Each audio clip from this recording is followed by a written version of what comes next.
बिस्मिल्लाहिर्रहमानिर्रहीम। अस्सलाम वालेकुम माय डियर स्टूडेंट्स, आज हमारा टॉपिक है double slit experiment and interpretation of quantum mechanics. Chapter number 18 diffraction and interference का ये लेक्चर नंबर 5 है और बुक है नेशनल बुक फाउंडेशन की क्लास 12 सेकेंड ईयर की बुक है। तो स्टूडेंट्स, आज हम इसको पढ़ने की एक छोटी सी कोशिश करेंगे। हमने अभी तक इंटरफेरेंस को बड़े अच्छे तरीके से स्टडी किया, जिसमें हमने ये पढ़ा कि इंटरफेरेंस तब होती है जब हमारे पास दो सेम किस्म की फ्रीक्वेंसी की वेव्स एक ही डायरेक्शन में जाएं और साथ ही उनकी वेवलेंथ भी सेम हो और वो एक कोहेरेंट सोर्सेज से आ रही हो।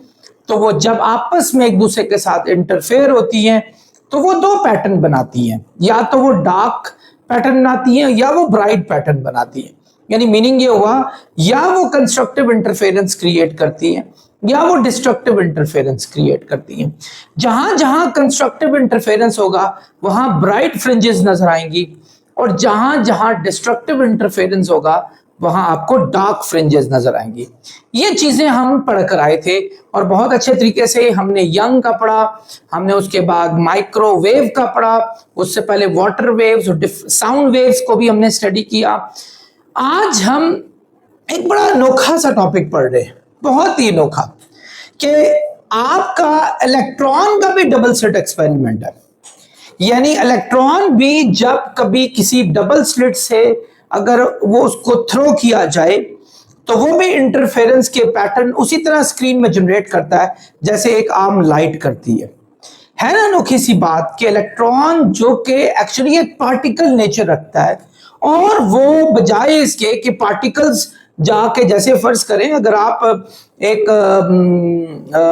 जंग में अगर गन चला रहे हैं तो ऑब्वियसली ऐसा नहीं होगा कि वो रोशनियां पैदा होनी शुरू हो जाएंगी। आपके माइंड में तो ये गोलियां जाके मुख्तलिफ दुश्मनों को जाके लगेंगी और उनके अंदर पेनिट्रेट कर जाएंगी। तो ये बिल्कुल एक पार्टिकल है। इसने इंटरफेरेंस के पैटर्न को कैसे प्रोड्यूस किया, आज हमने इसी अनोखे चीज को सबसे पहले स्टडी करना है। डियर स्टूडेंट्स, क्या आप जानते हैं कि इलेक्ट्रॉन एक डबल किस्म की यानी वेव पार्टिकल ड्यूअलिटी रखता है।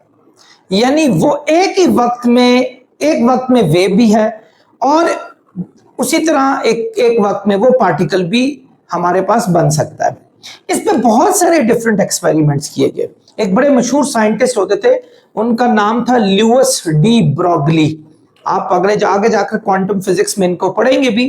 ल्यूइस डी ब्रोगली, उन्होंने एक थ्योरेटिकल कॉन्सेप्ट दिया था। उन्होंने कहा था कि जितने भी पार्टिकल्स होते हैं, खास तौर पे वो पार्टिकल जो बहुत ही स्मॉल पार्टिकल्स है, जैसे इलेक्ट्रॉन्स, प्रोटॉन्स, बहुत ही स्मॉल पार्टिकल्स, वो पार्टिकल जो है वो वेव नेचर भी रखते हैं, जैसे जैसे वो पार्टिकल नेचर रखते हैं। इसी तरह एक और मशहूर साइंटिस्ट है, उनका नाम था जॉन पेजेट थॉमसन। बड़े मशहूर साइंटिस्ट थे ये, एक बड़े मशहूर इंसान के बेटे थे और उनका नाम था जोसेफ जॉन थॉमसन, जिन्होंने सबसे पहले इलेक्ट्रॉन को डिस्कवर किया था और उन्होंने कहा था कि इलेक्ट्रॉन एक पार्टिकल नेचर रखता है और उन पे इसको नोबेल प्राइज भी मिला था।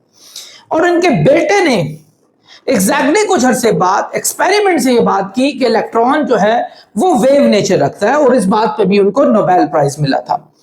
तो लुइस डी ब्रोगली, जिनका ये मानना था कि एक्चुअली इलेक्ट्रॉन दोनों नेचर रखता है, वो आपके पास एक वक्त में वेव भी है और वो दूसरे वक्त में पार्टिकल भी है। आप एक एक्सपेरिमेंट अगर पार्टिकल वाला कर रहे हैं तो उसको पार्टिकल आप समझ सकते हैं, अगर आप उस पर वेव का एक्सपेरिमेंट कर रहे हैं तो आप उसको वेव भी समझ सकते हैं। तो इस तरह ये सारे जो एक मसला था उससे एक पर्दा उठाया गया। मैं आपको स्लोली इसी जगह पर लेके चलूंगा। मैं थोड़ा सा चाहूंगा कि आपको मजीद बातें बताऊं। स्टूडेंट्स, जैसा कि आपके सामने ये एक डायग्राम मैंने बनाई हुई है, जिस तरह लाइट भी एक्चुअली, अगर आप लाइट के हवाले से पढ़ें तो बड़े एक मशहूर एक साइंटिस्ट थे, उनका नाम था मैक्स प्लांक, जो कि क्वांटम फिजिक्स के फादर भी उनको कहा जाता है। उन्होंने ये कहा था कि लाइट एक्चुअली पार्टिकल नेचर भी रखती है। लाइट एक्चुअली वेव की शक्ल पे तो आती है, ये तो हमने पढ़ा। याद रखिएगा, वेव नेचर साबित करने के लिए आपके पास 4 चीजें लाजमी होनी चाहिए, कम से कम 3 चीजें तो लाजमी होनी चाहिए।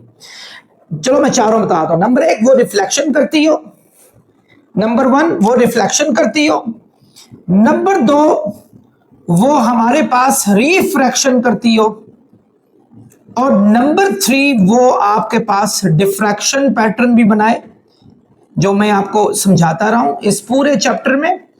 और नंबर 4 वो इंटरफेरेंस, जिसको भी मैंने डबल स्लिट से आपको समझाया भी था, इंटरफेरेंस भी करे। वेव साबित करने के लिए ये 4 चीजें, इनमें कम से कम ये लास्ट वाली 3 चीजें हो, क्योंकि रिफ्लेक्शन आमतौर पे आपकी सॉलिड बॉडीज में भी होती है, तो हो तो आपका एक वेव होना काफी हो जाता है। पार्टिकल के लिए आप आगे जाकर पढ़ेंगे, बाद में एक बड़े मशहूर साइंटिस्ट थे एल्बर्ट आइंस्टाइन, उन्होंने, बल्कि मैं मैक्स प्लैंक का जिक्र कहा था, उन्होंने ये कहा था कि जो लाइट होती है, रोशनी, वो भी छोटे छोटे पार्टिकल्स, फोटॉन से जाती होती है, मैसलेस पार्टिकल्स होते हैं, ये जाके हिट करते हैं और जाकर ये हमारे पास पार्टिकल शक्ल में भी जाते हैं। और उन्होंने इसका एक फार्मूला E=hf भी दिया था, जिनमें उसमें एच, जो उनका प्लैंक कांस्टेंट था, 6.63 मल्टीप्लाई 10⁻⁻34 जूल सेकंड, उसकी वैल्यू निकाली थी। सो आई होप आप लोगों को ये बात आपने पिछली क्लासेस में भी थोड़ी बहुत ही पढ़ी हो। इसी तरह फिर एल्बर्ट आइंस्टाइन ने फोटो इलेक्ट्रिक इफेक्ट निकाल के ये बात साबित की थी कि लाइट पार्टिकल जो है वो आपकी पार्टिकल नेचर भी रखते हैं। और इसकी का मरोने मिन्नत है कि हमारी हर जगह पे सोलर लाइट्स जो हैं वो हर जगह पे मौजूद हैं, सोलर सेल्स, सोलर लाइट्स, ये उन्हीं का मरोने मिन्नत है। फिर उसके बाद sir doctor Arthur Holi Compton बड़े मशहूर हैं, ये भी नोबेल प्राइज, ये मैं आपको ये भी बताता चलूं कि पीछे 2 साइंटिस्ट के नाम लिए, वो भी नोबेल प्राइज होल्डर थे, उनको इसी बात पे नोबेल प्राइज मिला था। जैसे एल्बर्ट आइंस्टाइन को फोटो इलेक्ट्रिक पे, और उससे पीछे जो मैक्स प्लैंक थे उनको भी अपनी प्लैंक थ्योरी पे मिला था। फिर उसके बाद डॉक्टर आर्थर होली कॉम्पटन आए, उन्होंने भी एक्सरे से यही काम करके बताया कि वाकई ये जो लाइट होती है, यानी एक्चुअली जो इलेक्ट्रोमैग्नेटिक वेव्स होती हैं, ये पार्टिकल नेचर रखती हैं। और फिर सर डायरेक्ट आए, उन्होंने भी इस बारे में बहुत सारी बातें की। पेयर प्रोडक्शन बड़ा मशहूर है, उनकी थ्योरी थी। तो बच्चों, ये इसका मतलब हुआ कि लाइट भी एक्चुअली पार्टिकल नेचर रखती है। जिस तरह इलेक्ट्रॉन बज़ाहिर हमें पार्टिकल नजर आता है, लेकिन वो एक्चुअली हमारे पास क्या रखता है, वो हमारे पास वेव नेचर भी रखता है। कैसे? देखिए, आपके सामने ये एक इलेक्ट्रॉन गन है, ये इलेक्ट्रॉन गन क्या कर रही है, ये इलेक्ट्रॉन्स फायर कर रही है बहुत सारे, और ये मैंने डबल स्लिट लगाई है, और डबल स्लिट का size comparable to the electron होना चाहिए। आमतौर पर इलेक्ट्रॉन की वेवलेंथ जो है, इसका size comparable to the X ray होता है, तो ये उसके कंपेरेबल हमने रखी। अब जब ये यहां से डिफ्रैक्शन पैटर्न बना के जाएगी, तो सामने स्क्रीन पे आपको बहुत सारे डार्क फ्रिंजेस और ब्राइट फ्रिंजेस ऐसे ही नजर आएंगे जैसे यंग डबल स्लिट एक्सपेरिमेंट में आप लोगों ने किए थे। यानी ये चीज हमें ये शो कर रही है कि एक्चुअली इसने यहां इंटरफेरेंस जनरेट कर दिया, और इंटरफेरेंस सामने हमें पता चल गया, जो डार्क फ्रिंजेस और ब्राइट फ्रिंजेस की शक्ल में हमें इंटरफेरेंस नजर आ गया। आमतौर पे वैसे ये स्क्रीन जो होती है, फ्लोरोसेंट स्क्रीन होती है, जब इलेक्ट्रॉन जाके वहां पड़ते हैं और आपके पास डिफरेंट पैटर्न जनरेट करते हैं। सो अब फर्ज करो अगर इलेक्ट्रॉन को हम पार्टिकल नेचर रखते तो क्या होना था। आप खुद अंदाजा लगाएं कि इलेक्ट्रॉन्स हम थ्रो कर रहे हैं 2 डिफरेंट होल्स में से।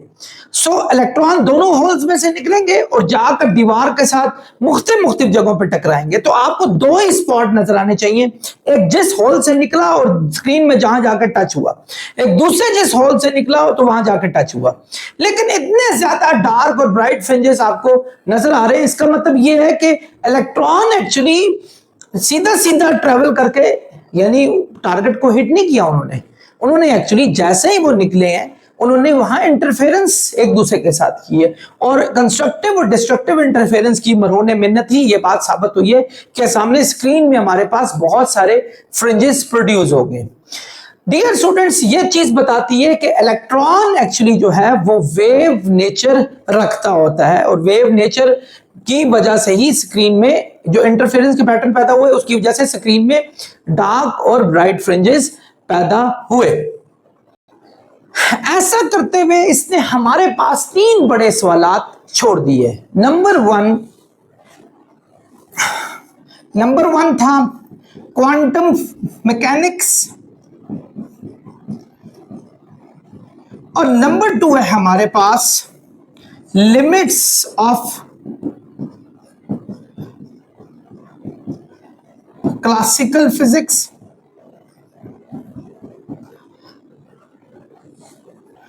और नंबर 3 है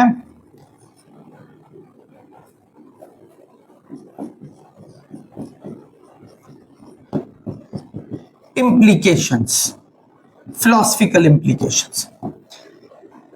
डियर स्टूडेंट्स, ये 3 चीजें आपके माइंड में आती हैं। पहला, ये कैसे मुमकिन हुआ, पार्टिकल्स गए और जाकर इंटरफेरेंस पैदा किया, जबकि हम ये पढ़ते आए हैं कि इंटरफेरेंस वेव नेचर को समझने के लिए होता है, जबकि हमने तो इलेक्ट्रॉन फेंका था भाई। सो इसका मतलब हुआ कि कुछ हमारी थ्योरीज में कोई मसला चल रहा है। सो पहला क्वेश्चन पड़ता है कि हाँ, there should be a new physics, हमारे पास एक नई फिजिक्स होनी चाहिए जो हमें एक डिफरेंट किस्म के लॉज बताए, उन तमाम लॉज के अलावा जो हम ऑलरेडी पढ़ चुके हैं, जो न्यूटोनियन फिजिक्स में पढ़ चुके हैं, और यानी जो हमने एक्चुअली 19वीं या 20वीं सदी में 19वीं सदी में पढ़े थे नियरली, क्योंकि 20वीं में मॉडर्न फिजिक्स आपकी स्टार्ट हो गई थी, क्वांटम फिजिक्स। सो एक नई physics which is quantum mechanics क्या है? Quantum mechanics is a study of microscopic level particles, यानी माइक्रोस्कोपिक लेवल पार्टिकल्स को स्टडी करना, जैसे एटम्स को स्टडी करना, जैसे इलेक्ट्रॉन्स को स्टडी करना, प्रोटॉन्स को स्टडी करना। सो एक्चुअली ये लॉज भी बड़े इंपॉर्टेंट इसमें अहम रोल अदा करते हैं। सो हमें एक क्वेश्चन मार्क इस पे भी आता है कि हो सकता है कि इनके लॉज एप्लीकेबल हो इन तमाम चीजों पे। लिमिट्स ऑफ क्लासिकल फिजिक्स, और वो फिजिक्स जो हम पढ़ते आए हैं सारी की सारी, जिसमें पार्टिकल जो था वो जब निकलता उसका एक मोमेंटम होना चाहिए था, मास होना चाहिए था, जब वो हिट करे अपनी एनर्जी को वहां शिफ्ट करता, और वैसा ही हमें, जैसे फर्ज करो एक बॉल है, आप स्क्वॉश बॉल है, अगर आप स्क्वॉश खेल रहे हो एंड यू कैन सी कि स्क्वॉश की बॉल वहां लग रही है, जहां जहां आप उसको फोर्स लगा के लगाते हो वहां वो लग रही है। सो इलेक्ट्रॉन्स में ऐसा क्या हो गया हमारे पास? सो इसका मतलब है there is something wrong in limits of in classical physics, there are some limitations there, यहां कुछ लिमिटेशंस है हमारी। और लास्ट में फिलोसॉफिकल इंप्लीकेशंस, इसका मतलब है कि आपके पास रियलिटी एक्चुअली कुछ और है, उसको भी स्टडी करने की जरूरत है, और हो सकता है कि हर चीज के हवाले से डिफरेंट किस्म की ऑब्जर्वेशन हो। यानी यहां से मैं आपको ये बताना चाहूंगा कि फर्ज करो एक बंदा वहां खड़ा है और एक मैं यहां खड़ा हूं, बीच में एक स्नेक आ रहा है, सांप, और सांप मेरे पास चलता हुआ आ रहा है, तो उधर का बंदा बोलेगा, उसके लिए रियलिटी क्या बनेगी? वो कहेगी भाई सांप जा रहा है, जबकि मैं कहूंगा सांप आ रहा है, वो कहेगा सांप मेरे से जा रहा है, मैं कहूंगा सांप मेरे पास आ रहा है। सो इट मींस हर एक के लिए डिफरेंट रियलिटीज हमारे पास यहाँ प्रोड्यूस हो रही हैं। सो ये क्वेश्चंस मार्क हमारे माइंड में उतरते हैं। तो अब हम चलेंगे एक्चुअली इसका जो इंटरप्रिटेशन है क्वांटम मैकेनिक्स के हिसाब से कि ऐसा क्यों होता है, उसको हम स्टडी करने की कोशिश करेंगे। डियर स्टूडेंट्स, इन इंटरप्रिटेशन में एक सबसे मशहूर, और जिसको आप ये समझ लें कि क्वांटम मैकेनिक्स में एक बहुत ही अहम रोल है, दैट इज कोपेनहेगन इंटरप्रिटेशन। एक बड़े मशहूर साइंटिस्ट थे, उनका नाम था रिचर्ड फेनमैन। रिचर्ड फेनमैन, ये याद रखें। उन्होंने कहा था, ये अमेरिकन साइंटिस्ट थे, इन्होंने कहा था कि एक्चुअली ये जो डबल स्लिट एक्सपेरिमेंट है ना, ये क्वांटम को समझने के लिए एक सबसे बेहतरीन रियलिटी आपके पास है। सो क्वांटम क्या है ये तो मैं आपको ऑलरेडी बता चुका हूं। Quantum physics actually microscopic level, यानी जो एटम लेवल पे जो पार्टिकल्स होते हैं उनको स्टडी करने का नाम है। अब आते हैं कोपेनहेगन इंटरप्रिटेशन पे। कोपेनहेगन वैसे तो डेनमार्क का एक शहर है जिसका कोपेनहेगन नाम है, लेकिन दो बड़े मशहूर साइंटिस्ट थे, एक का नाम था नील बोहर, आप लोगों ने उनका नाम पढ़ा होगा, और एक बड़े मशहूर थे, ये सबसे यंग नोबेल प्राइज होल्डर थे, उनका नाम था हाइजेनबर्ग। इन दोनों ने मिलकर एक थ्योरी पेश की थी। इन्होंने कहा था, इन दो साइंटिस्ट ने, कि एक्चुअली अगर तो आप इसको एक्सपेरिमेंट को दूर से देखें यानी आप ये चीज ऑब्जर्व करने की कोशिश ना करें कि एक्चुअली कि फर्ज करें हम एक स्लिट से देखने की कोशिश करें तो डिफरेंट रिजल्ट होगा, लेकिन एज अ होल जब हम स्क्रीन पर देखेंगे so it will have different result, यानी इसके रिजल्ट्स डिफरेंट होंगे। हम जब सामने से देंगे हमें इंटरफेरेंस पैटर्न जनरेट होते हुए दिखाई देंगे, लेकिन जब हम किसी स्लिट से देखने की कोशिश करेंगे तो हमें ऐसा फील होगा कि एक्चुअली आपका सामने वेव यानी पार्टिकल निकलकर सीधा सीधा स्क्रीन में जाकर हिट हो रहे हैं, यानी एक्चुअली सामने से वो वेव हमें नेचर समझ आनी शुरू हो जाती है, लेकिन जैसे ही हम उसको इंडिविजुअली स्क्रीन से देखना स्लिट से देखना शुरू करते हैं तो हमें वो पार्टिकल नेचर समझ आना शुरू हो जाता है। यानी एक्चुअली इनका समझाने का मतलब था कि जो एक्चुअली जो क्वांटम स्टेट्स पे पार्टिकल्स होते हैं वो एक ही वक्त में मुख्तलिफ स्टेट में मौजूद होते हैं। ये देखें, अगर मेरे हाथ में ये मार्कर है ना, ये मैंने ये फेंका, एक ही वक्त में वो ऊपर गया और नीचे थोड़ी देर बाद आ गया। मतलब मुझे तो ये बात समझ आती है कि एक वक्त में पार्टिकल एक ही जगह पर रह सकता है। ऐसा नहीं होता कि एक वक्त में पार्टिकल दाएं भी हो, बाएं भी हो, आगे पीछे, ऊपर नीचे, हर डायरेक्शन में मौजूद हो। लेकिन क्वांटम लेवल पे छोटे से छोटे पार्टिकल को स्टडी करना, वो दे can be in many states, वो बहुत सारी स्टेट्स में मौजूद होते हैं। एक इलेक्ट्रॉन आपका हर वक्त दाएं बाएं, आगे पीछे, ऊपर नीचे, सब जगहों पे मौजूद हो सकता है। यानी इन लोगों की इंटरप्रिटेशन में सबसे इंपॉर्टेंट बात जो थी वो हमारे पास यही थी। बिल्कुल इसी तरह एक पार्टिकल जो इलेक्ट्रॉन है हमारे पास, आपके सामने इलेक्ट्रॉन यहां से निकला और बिफोर मेजरमेंट, हम अगर मेजरमेंट ना करें यानी अब हम जज करने की कोशिश ना करें तो होगा क्या स्टूडेंट्स, वो हमारे पास जो इलेक्ट्रॉन है वो हमारे पास मैनी स्टेट्स में नजर आ रहा होगा, यानी जैसे इंटरफेरेंस के पैटर्न है इस तरह की फॉर्म में हमारे पास नजर आ रहा होगा। But as soon as we start just measuring it और finding from where it is going through, ये कहां से जा रहा है, सो आपको क्या होगा कि वो आपको एक डेफिनेट सी नजर आ रही होगी एक लेयर जाते हुए, और आप उसकी पोजीशन हमारे पास डिफरेंट हो जाएगी, यानी वो आपको एक पार्टिकल नेचर्स में समझ आना शुरू होगा। मैं चाहूंगा कि इसके लिए एक बड़ी मशहूर थ्योरी थी, ये श्रोडिंगर कैट के नाम से मशहूर थी, तो उसके बारे में एक थोड़ी सी बातें आपको यहां जरूर बताऊं, उसके बाद आपको ये शायद ये कोपेनहेगन इंटरप्रिटेशन जो है ना ये बेहतर तरीके से समझ आनी शुरू हो जाएगी।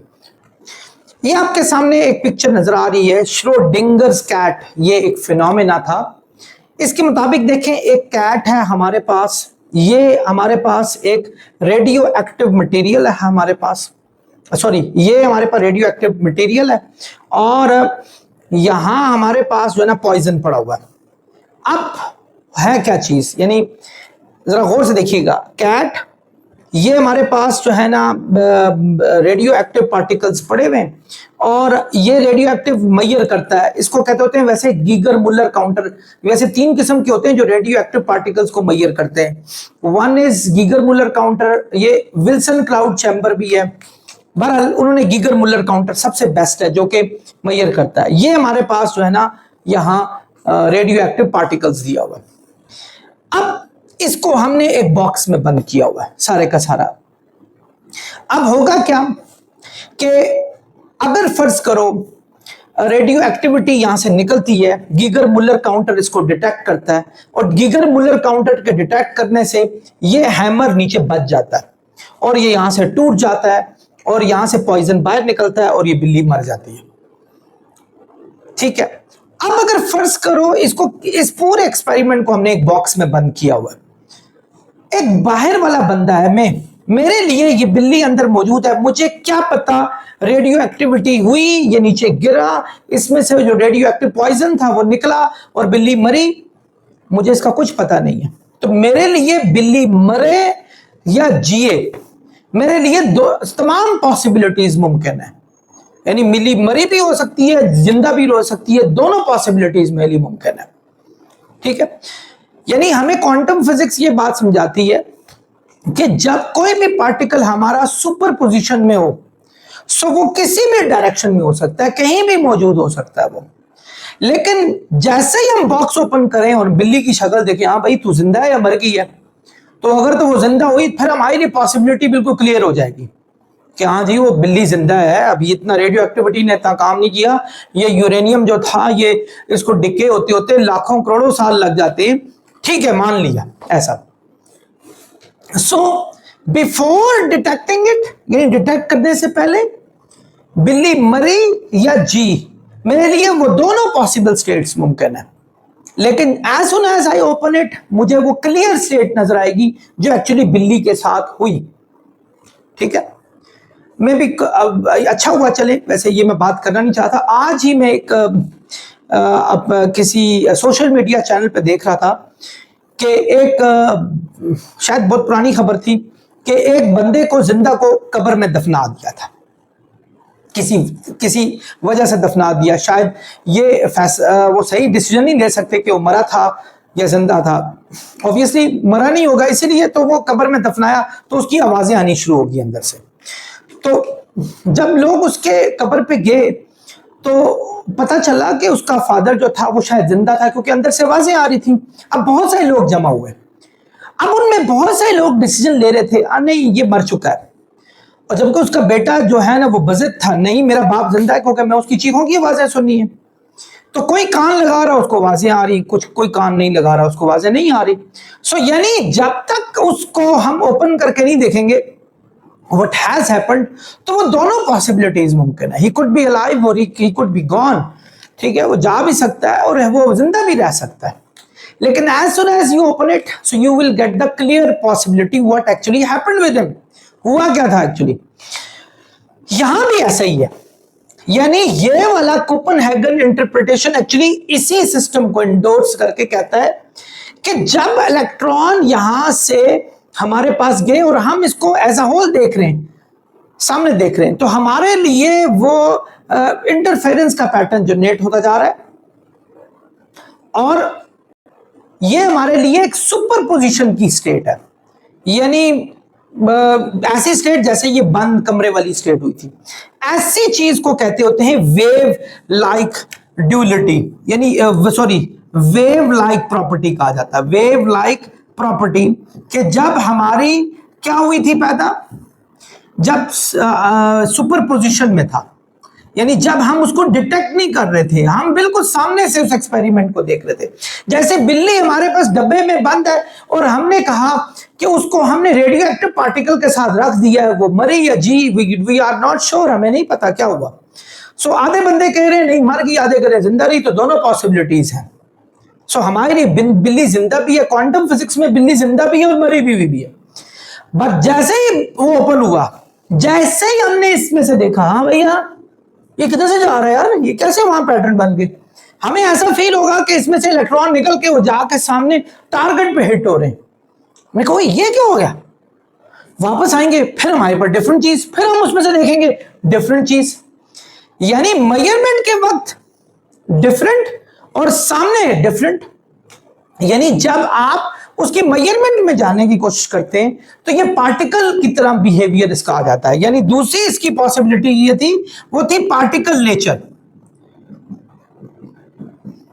वो कब होती है, जब हम सुपरपोजिशन से निकल कर हम मेजरमेंट में आ जाते हैं, मेजरमेंट में आ जाते हैं। तो उस वक्त जो इसका बिहेवियर होता है वो कौन सा होता है, पार्टिकल नेचर होता है। यानी बिल्कुल ऐसे ही जैसे बिल्ली का डब्बा खुल गया, अब मुझे पता चला अच्छा नहीं मरी यार, बड़ी जानदार बिल्ली है, अच्छा पार्टिकल तो सीधा सीधा जा रहा है उस सुराग से, वो जाके उधर हिट हो रहा है। सो हमारे पास वो एक डिफरेंट स्टेट नजर आएगी। So before measuring it got different thing and after measuring it has different property. यानी इसका मतलब हुआ कि जब हम मेजरमेंट पे आएंगे तो हमें यह फील होगा, नंबर 3, कि पार्टिकल्स जब जा रहे हैं आपके और जाकर टारगेट पे हिट हो रहे हैं, जिस जगह पे टारगेट पे ज्यादा हिट हो रहे हैं वहां इलेक्ट्रॉन की डेंसिटी ज्यादा है और वहां ब्राइट फ्रिंज आपको नजर आनी शुरू होगी। अब टॉर्च है ना, टॉर्च सीधा सीधा अगर जिस दीवार पर मारेंगे दीवार सारी रोशन होगी, बट जो उसका स्पेशल टारगेट होगा उधर ज्यादा बड़ा गोला बना हुआ होगा। हमें इलेक्ट्रॉन भी जब देख रहे होंगे हमें ऐसा फील हो रहा होगा कि भाई इलेक्ट्रॉन जाकर टारगेट पे हिट हो रहा है, तो ये फ्रिंज क्यों बनी, अच्छा उधर इसलिए बनी थी, वहां ज्यादा इलेक्ट्रॉन टकरा रहे थे। यानी डेंसिटी जहां होगी, डेंसिटी ज्यादा होगी वहां हमारे पास क्या कहते हैं ब्राइट फ्रिंज होगी, और जहां नहीं होगी वहां डार्क फ्रिंज होगी हमारे पास।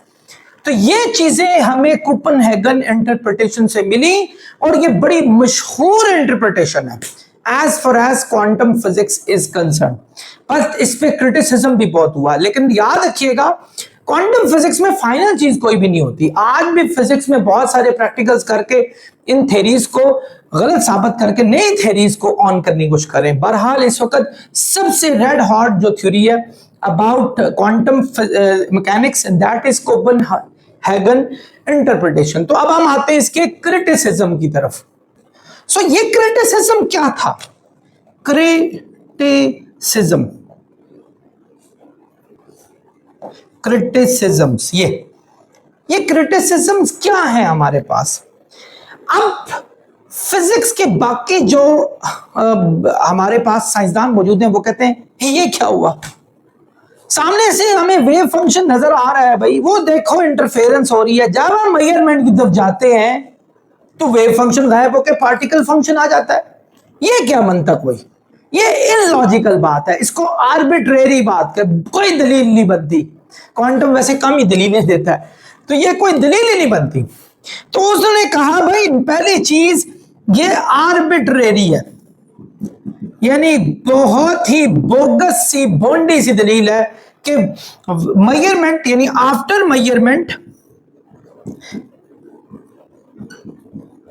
मेजरमेंट वेव प्रॉपर्टी जो है वो किस में चली जाती है हमारे पास?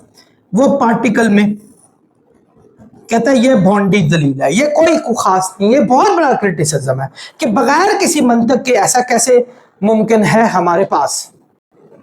तो सुपरपोजिशन की जो अदर पॉसिबिलिटीज है, अदर पॉसिबिलिटीज भी हो सकती हैं, उनके बारे में भी कुछ नहीं बताया उसने। यही सुपरपोजिशन में मजीद और भी बातें, यानी एकदम वेव फंक्शन का पार्टिकल फंक्शन में आ जाना, इसकी क्या दलील है? कोई और चीज ऐसा क्यों नहीं हुआ, और क्या पॉसिबिलिटी बन सकती थी? So it is not discussing those possibilities. So ये सबसे बड़ा क्रिटिसिज्म था। बहरहाल ये एक सबसे मशहूर कोपेनहेगन इंटरप्रिटेशन को एक बहुत ही अहम रोल है। इसके बाद मैनी वर्ल्ड्स इंटरप्रिटेशन है, वो दुनिया की बाकी इंटरप्रिटेशन, वो भी मैं चाहूंगा कि अब इसके बाद वो आपको समझाऊं। एक बड़े मशहूर साइंटिस्ट थे, उनका नाम था ह्यू एवरेट। ठीक है, ये 1957 है, तब की बात है। इन्होंने एक पॉसिबिलिटी पेश की थी, और उसका ये मैनी वर्ल्ड्स इंटरप्रिटेशन नाम पड़ गया था। उसके बाद इन्होंने कहा था कि जब इलेक्ट्रॉन्स हमारे पास एक जगह से आते हैं, उन्होंने कहा था क्वांटम मैकेनिक्स के लिहाज से जब इलेक्ट्रॉन आते हैं इनकी एक अलग दुनिया होती है, और जब ये जाकर टकराते हैं किसी दो चीजों से, तो यहां टकराएंगे, यहां टकराएंगे। यानी ये किसका कॉन्सेप्ट बता रहा है? सुपरपोजिशन का कॉन्सेप्ट बता रहा है। कहता है सुपरपोजिशन के कॉन्सेप्ट में क्या होगा कि जब इलेक्ट्रॉन टकराएंगे इसकी अपनी दुनिया होगी, यहां से अलग इलेक्ट्रॉन्स हमारे जो है बाहर जाएंगे, और यहां से हमारे पास इलेक्ट्रॉन अलग बाहर जाएंगे। They will have their own worlds, अपने अपने वर्ल्ड्स होंगे, और इस स्क्रीन में भी जाके जहां जहां टकराएंगे they will have their own world's.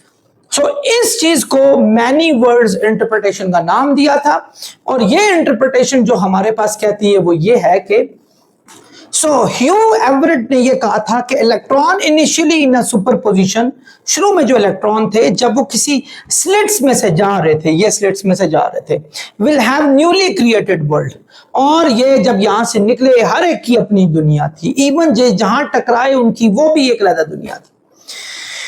In each world, हर वर्ल्ड में electron interact with detector screen, यहां से निकलने वाले जब वो स्क्रीन के साथ जाके डिटेक्ट हुए जाके, तो उन्होंने अपने वहां निशान छोड़ दिए स्क्रीन के ऊपर, यानी स्क्रीन के ऊपर मार्क्स छोड़ दिए। तो हमें जो नजर आ रहा होता है, नंबर 3 था कि हमें जो नजर आ रहा होता है ये सारा दूर से इंटरफेरेंस का पैटर्न, ये उन्होंने कहा था ये इन सारी जो इतनी दुनियाएं बन गई हैं इलेक्ट्रॉन की, उनका ये कंबाइंड इफेक्ट है सारे का सारा, यानी ओवरऑल कंबाइंड इफेक्ट पैदा हुआ है। यानी मैं आपको इससे समझाता हूं कि फर्ज करें आप यूं करते हैं कि इलेक्ट्रॉन्स को आप दरख्तों पे हिट कर देते हैं। अब इलेक्ट्रॉन्स हर पत्ते से जाके टकराता है। आप जाते हैं, देखते हैं, हाँ भाई देखो इस पत्ते में भी जाकर उसने अपना निशान छोड़ा, उस पत्ते में भी जाकर निशान छोड़ा, उस पत्ते में भी, उस लीफ में भी, उस लीफ में भी, उस लीफ में भी।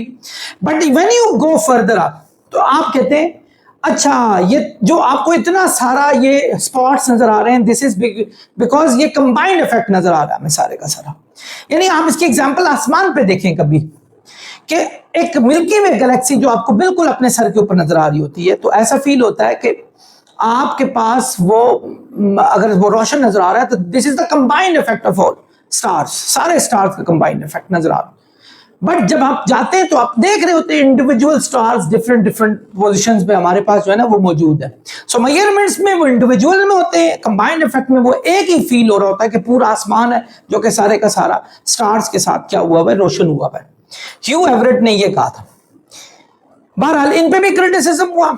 इनका सबसे बड़ा क्रिटिसिज्म ये था कि लोगों ने कहा, बल्कि साइंटिस्ट ने, हम कौन होते हैं बताने वाले, कि इतने पैरेलल यूनिवर्स या इतनी मल्टीपल यूनिवर्स को जो है वो किसी एक्सपेरिमेंट में जो है ना वो स्टडी नहीं किया जा सकता। सो इसलिए उन्होंने ह्यू एवरेट पर सबसे बड़ा क्रिटिसिज्म जो है वो ये फेंका कि नहीं किया जा सकता। और दूसरा, इसने कोई भी क्लियर एक्सप्लेनेशन जो है वो सुपरपोजिशन की नहीं दी किसी तरह भी। तो ये भी एक सबसे बड़ा जो है ये इन पे क्रिटिसिज्म था। So we have so many criticism in both of these interpretations, but याद रखें एंड ऑफ द डे ये दोनों हमारे पास इंटरप्रिटेशंस एग्जिस्ट करती हैं जो हमें बताती हैं कि पार्टिकल जो है वो अपनी डुअल नेचर में भी मौजूद होता है, जहाँ वेव नेचर भी मौजूद होती है, जहाँ इंटरफेरेंस पैटर्न जनरेट हुआ तो वेव नेचर। और जब when you see in practically और मेजरमेंट वे जब आप उसको देखने की कोशिश करते हैं, so they can be seen individually, उनको इंडिविजुअल भी देखा जा सकता है। आई होप स्टूडेंट्स आप लोगों ने इस पूरे जो क्वांटम मैकेनिक्स का ये इंटरप्रिटेशन था इसको अच्छे तरीके से समझा होगा। नेक्स्ट लेक्चर तक आपसे इजाजत चाहूंगा। अल्लाह हाफिज।